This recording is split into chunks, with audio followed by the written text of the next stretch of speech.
في ناس غلط بقولوا عنه غلاي، هاي مش غلاي. الغلاي للحلوة والمصب للسادة. والعرب شو قالت زمان؟ قالت السادة للسادات والحلوة للستات. لأنه زمان النسوان ممنوع يشربوا سادة، والرجال ممنوع يشربوا حلوة بس للنسوان، فهذا قالوا المثل هذا. بس أنا بدي أصب. تفضل. ليش عملت هيك؟ ليش عملت هيك؟ السماع وانا كنت شغال. لا مش على الأرض، على الضيف. إذا أنا عملت هيك وعملت هيك بتم نقطة هون تقع على الضيف. فهاي الضربة شو بتعمل؟ بتنزلها جوا. واحد سنتين اجيت للضيوف هون وصلهم الدور وبتصرفوا ملتهيين. صحيح. تنبيه. تنبيه.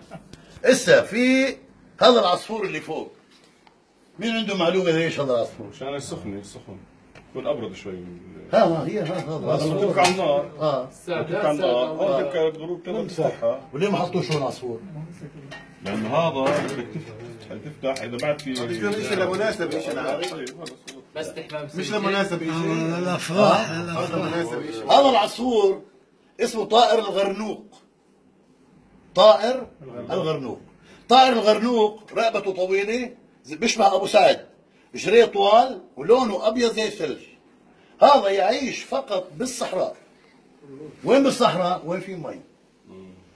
طب ما عنده أنهار وعنده مستنقعات؟ لا لا، هناك هو بأمان.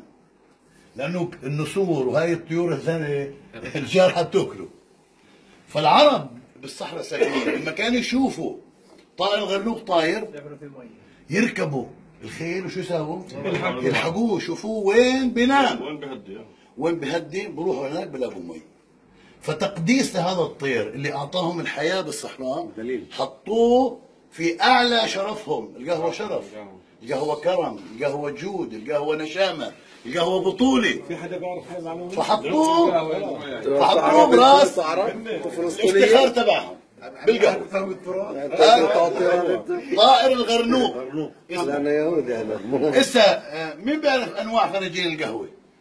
مش يقول لي خزف وكرتون في فنجان ساده وفي في كبير في صغير يا جماعه يا جماعه لو بنعرف كلنا. انا بشارك الناس الحمد لله افراحها واتراحها. اذا بصبوا قهوه وهي كراتين لا يمكن اشرب. متعه القهوه بالخزف. وليش؟ بتحافظ على يعني هن بصبوا بالكراتين ليش؟ تعرفوا ليش؟ مشان ما حدا شيء عند حدا. هاي بتنقي القهوه من اي عدوى.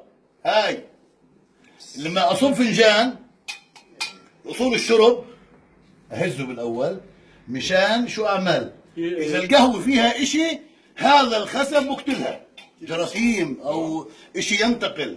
لما عملت له هيك انا كل القهوات مشوا على الجدار تنقوا. باي اسلوب بس هيك بس شو الآلية يعني؟ شو مجرد تلامست القهوه مع لامست مع الخزف. هذا الخزف يمتص اي عدوى اي جرثومه. عشان هيك اني بصوب بكراتين بس بيعرفوش هاي المعلومه. انا كان مفكر هاي اللفه لا يعني استنى، لا فيها لفه. اللفه هاي فيها برضه هاي خلص. هسه فنجان القهوه دكتور فادي هيك لفتي فادي. لا خلينا نكمل. بدها محكار هاي. فنجان القهوه يمسك بالثلاث اصابع هذول مشان اخلي مجال للضيف. تفضل امسك. شايف كيف مسكوه باصبعين من فوق. طبعا. اما في ناس بيجوا يصب هيك وكيف بده مسكوه؟